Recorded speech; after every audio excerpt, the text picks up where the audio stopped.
Maukah kau menghapus bekas bibirnya di bibirku dengan bibirmu? Cerita pendek karya Hamsat Rangkuti.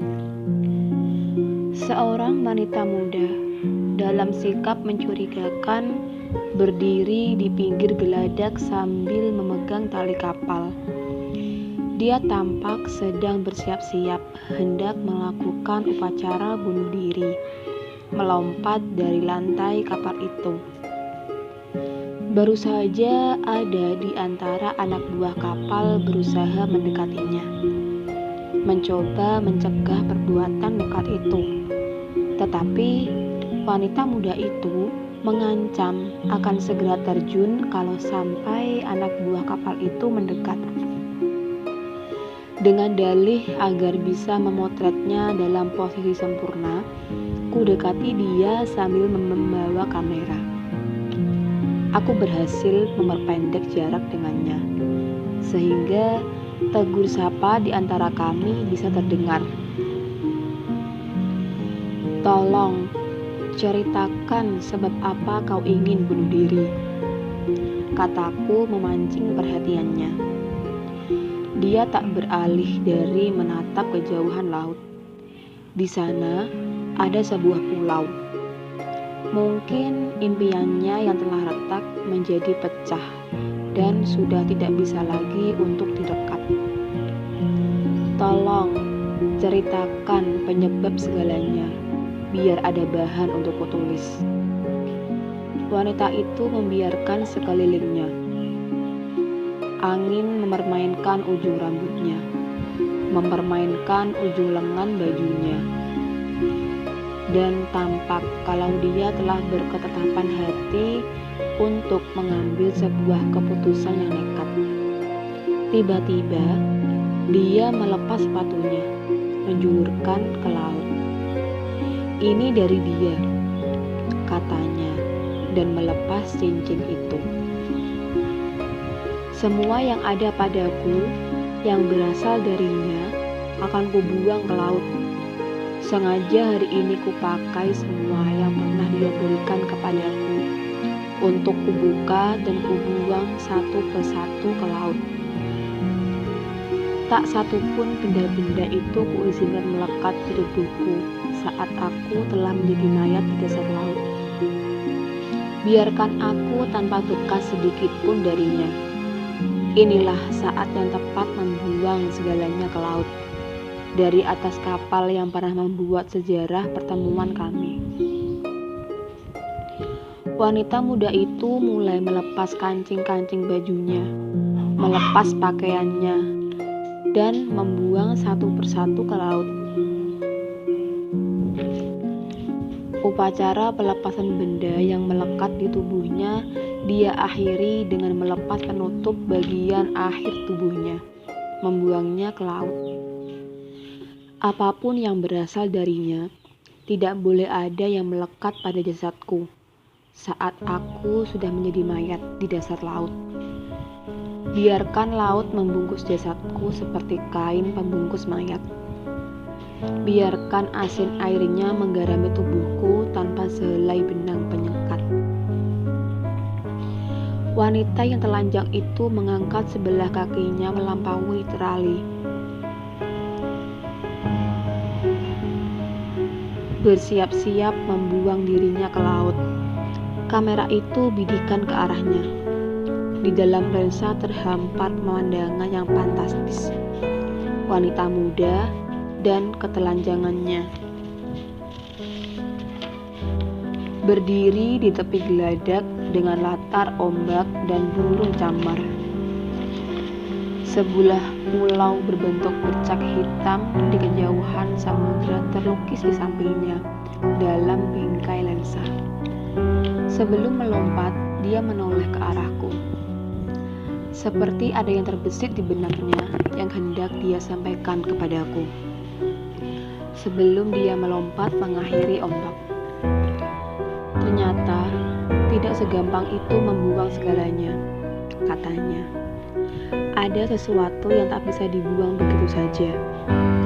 Dia diam sejenak, memandang bercak hitam di kejauhan samudra.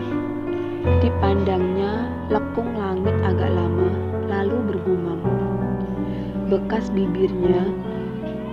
bibirnya tak bisa kubuang begitu saja.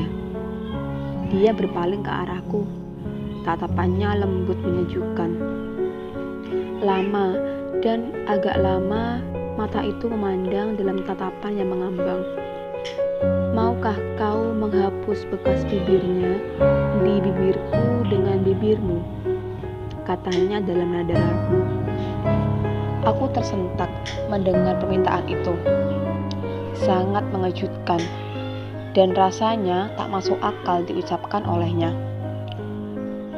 Permintaan itu terasa datang dari orang yang sedang putus asa. Kucermati wajahnya dengan lensa kamera yang mendekat. Kupulas bibir berwarna merah temga dengan sentuhan warna emas. Memoles bibirnya, menyiratkan gaya aksi untuk kecantikan seulas bibir. Tidak akan aku biarkan bekas itu terbawa ke dasar laut. Maukah kau menghapus bekas bibirnya di bibirku dengan bibirmu? Tolonglah, tolong aku melenyapkan segalanya.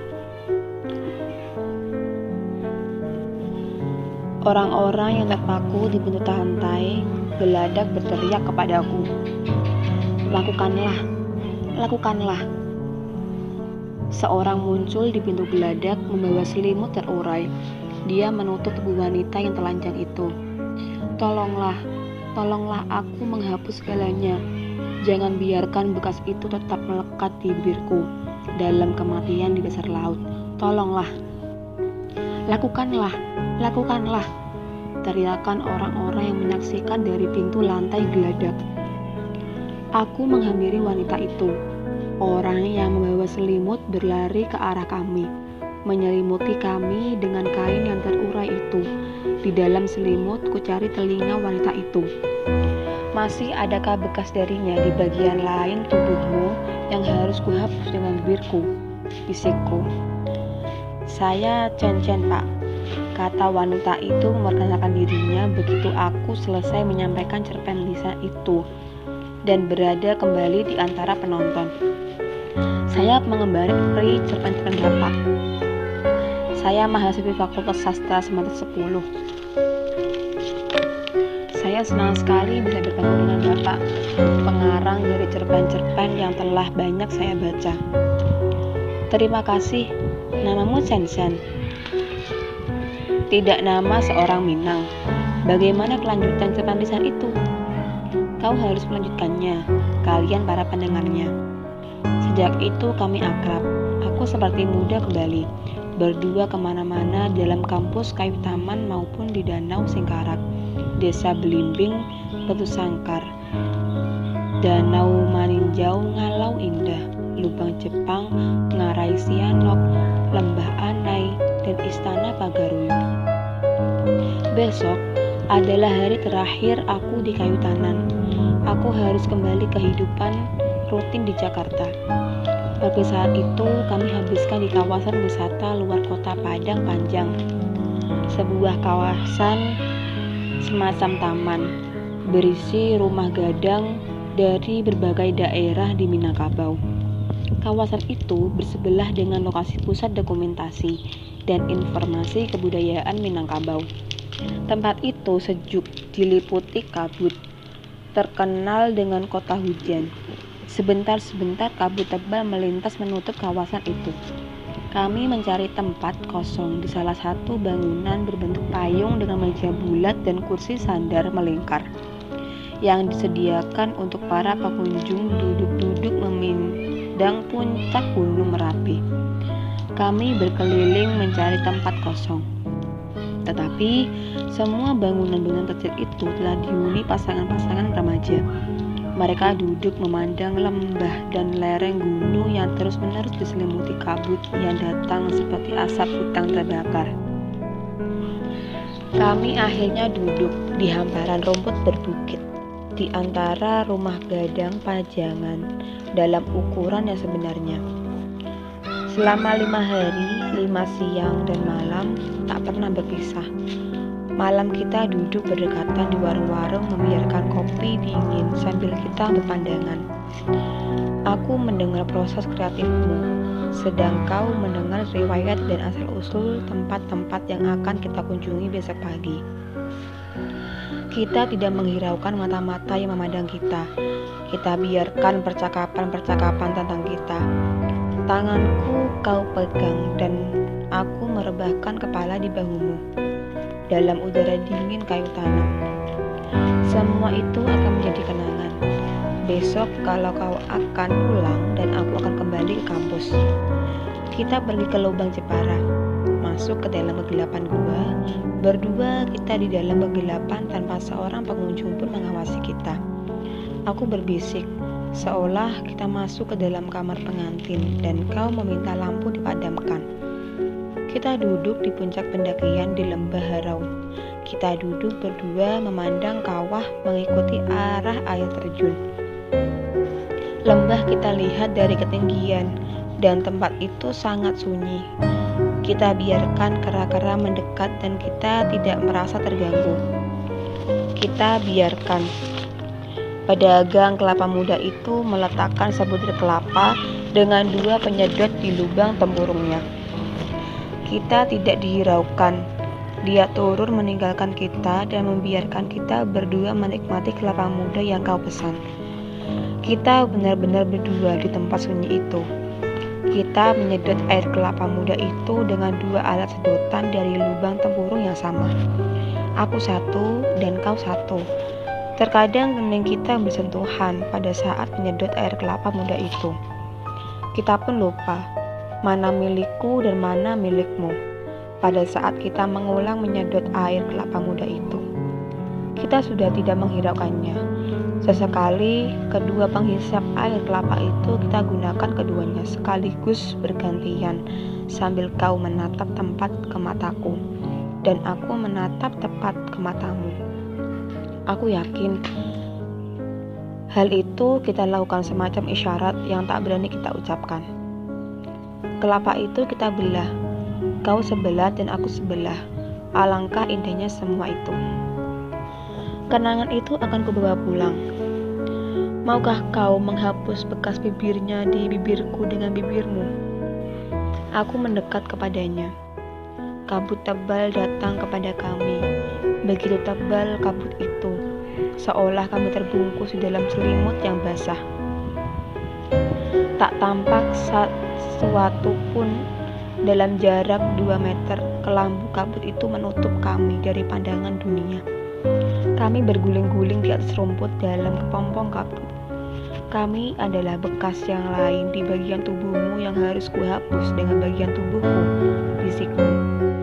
Dia menggeliat di dalam kabut, dicarinya telingaku.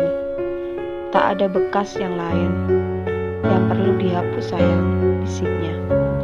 Serpihan kabut menyapu wajah kami di bagian serbuk embun di percikan. Apakah kita akan keluar dari kepompong kabut ini sebagai pasangan kupu-kupu? Bekas ini akan kubawa pulang dan akan ada yang menghapusnya. Bagaimana denganmu? Akan kutunggu bekas yang baru di bekas yang lama darimu. Apakah itu mungkin? Mungkin. Aku 5'4" dan kau 2'2". Itu tidak mungkin. Mungkin. Aku Datuk Maringgi dan kau Siti Nurbaya. Dalam usia, apa yang memaksamu? Entahlah, aku pun tak tahu. Kami turun dari puncak bukit itu berpegangan tangan. Dia memegang erat jari-jariku dan aku memegang erat jari-jarinya. Seolah ada lem perekat di antara jari-jari kami.